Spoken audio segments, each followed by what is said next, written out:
Welcome back, Insufferable gaming fans. Your old pal SirRosser here, and boy do I have a doozy for you guys today. I've been a little lax on my updates lately, so I thought I'd do something a little special this time. So let's talk about it now. Bionic Commando. Rarely imitated and never trumped. There was a remake recently for the XBLA and PSN that was as good as the original, but not quite the same.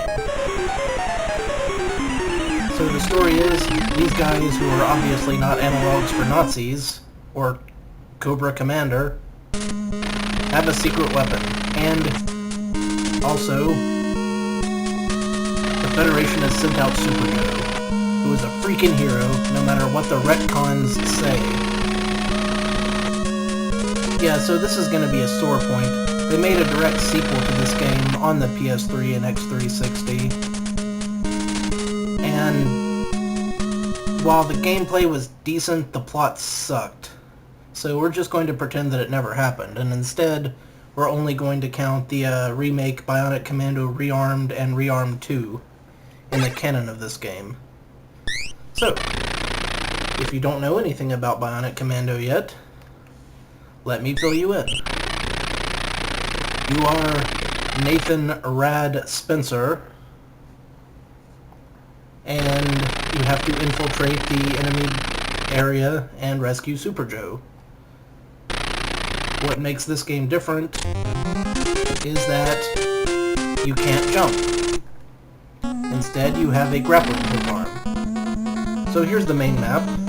And the way this works is the white areas are hostile areas, the red areas are neutral areas. You basically want to go through all of them to collect all the equipment.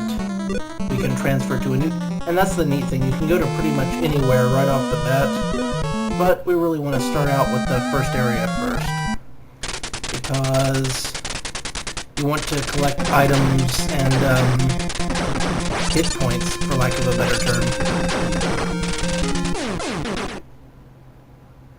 Oh, and getting hit will kill you instantly if you don't have any hit points. So, see those bullets I just collected? Or that one bullet I just collected? Basically, that is the equivalent of experience points in this game. For every so many of those bullets you collect from dead enemies, you get an extra hit. To get completely, fully leveled up, as it were, you need 300 of them. Now, when you enter these rooms, you can either communicate with your home base or you can wiretap the enemy communications. When I was a kid, I didn't know you had an option here, so all I ever did was communicate.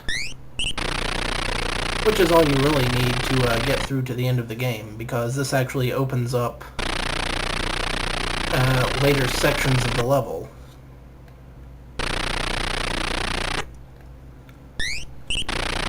If you're ever stuck in a level, chances are you didn't find all of the rooms to communicate in. And he says, ignore all dangers and proceed. That blithe jerkwad. Anyway, if you wiretap, you sometimes get enemy information, which is basically completely useless due to mistranslation. But now, we have opened up the next area of the game itself. Now, the mechanics behind this game are a little odd. If you just hit the B button, you shoot whatever weapon you're equipped with. If you hit A button standing still, you shoot your arm out at an angle. If you hold a direction and shoot, shoots it out straight. You hold down and shoot, it shoots it out low and straight. You hold straight up and hit A, shoots it straight up.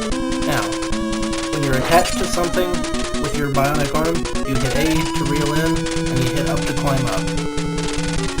If you're attached to something at an angle, you can hit forward to start swinging, and you can either hit forward to jump out, or hit down to cancel the swing, wherever it may be.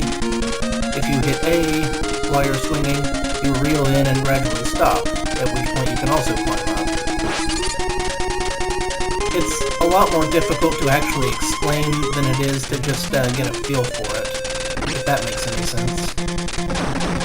But the best thing to do in this first level is to make sure you collect lots of bullets and save lots of lives for later. Ah, see, there we go. If you'll notice the upper left, I've collected enough bullets to get a hit point, for lack of a better term, which will refill every time I end a level or use certain items that I'll get later. But it also means that I get an extra hit. But having 2 whole hits to finish this level isn't exactly great either. Oh, and you can use your grappling hook to deflect bullets as well. So, at least there's that. But now things are going to get a little bit difficult, because the enemies are going to start coming fast and hard here. And if I had any common sense, I wouldn't waste time going into this room, but it may be necessary to open the way forward, which is why we do it.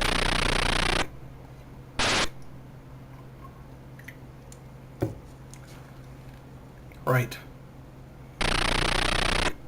And wiretapping. 2nd Battalion is heading towards Area 4, which I can only assume means that there will be enemies there. But oh, they say we need to take a flare gun. That's because Area 4 is dark and dank and miserable. Okay. Now, let's see if we can climb up a bit. Head on over here. Nope. And we're going to be finding enemy troops paratrooping down. This would be a perfect place to just kill enemies until you get full hit points, and they will last forever. But, whoa! Instead, we're just going to fall straight into the spikes. On account of because I'm a freaking idiot. Of course. Don't worry, I plan on getting some continues later. Alright, here we need to hit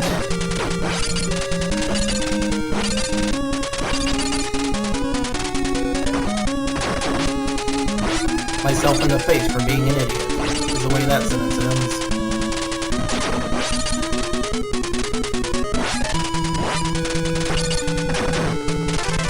Ah, there's the extra hit point. Whenever you get a free hit point, you recharge all of them. So that is a bit useful. Oh, don't let that big-ass bomb hit you.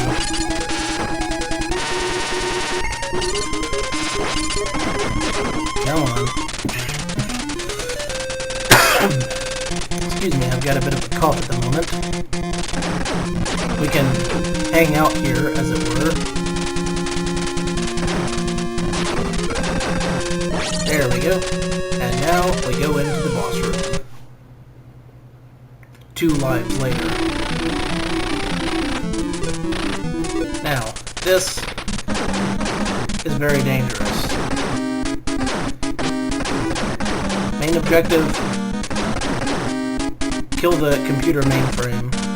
Secondary objective: you know, if you feel like it, you can kill the enemy commander. Well, you can. I can't. I'm completely incompetent. That does tend to slow down the problems a bit.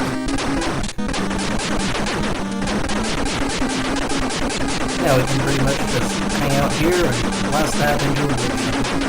There we go. That was painful, but the game does get easier as it goes along. Especially since now we've obtained energy recovery pills, which basically means that we can use an item to recover our health once per level.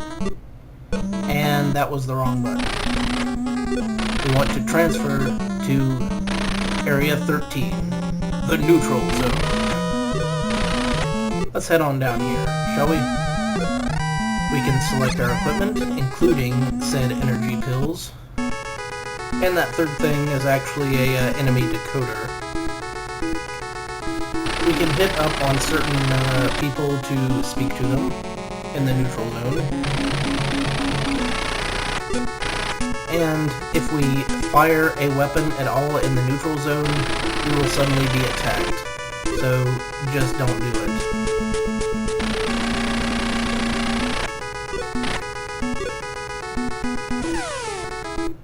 Sometimes it'll be necessary. Oh, and I got a... Oh, and every time you end a level, you get 10 bullets.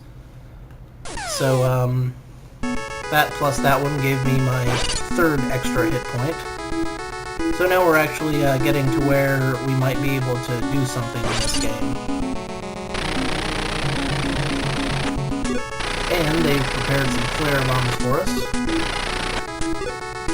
which we will need to take to Area 4 in lieu of...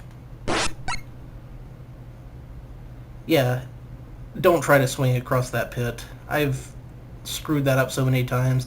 I've tried to go up here and quickly work my way across and wound up falling on those spikes, which are nearly instant death every time. But no, just duck and grab. It's so simple that I feel like a freaking idiot every time I forget it. So, flares in hand, energy recovery pills. By the way, we can't take both. We can either take the flares or the energy recovery pills to Area 4. Also, those trucks, later on when we get some more weapons and whatnot, we'll be wanting to intercept those trucks because some of the enemies there drop continues. But that's a problem for another time. That's enough for this time. Until next time, time. Rosser, take a drink.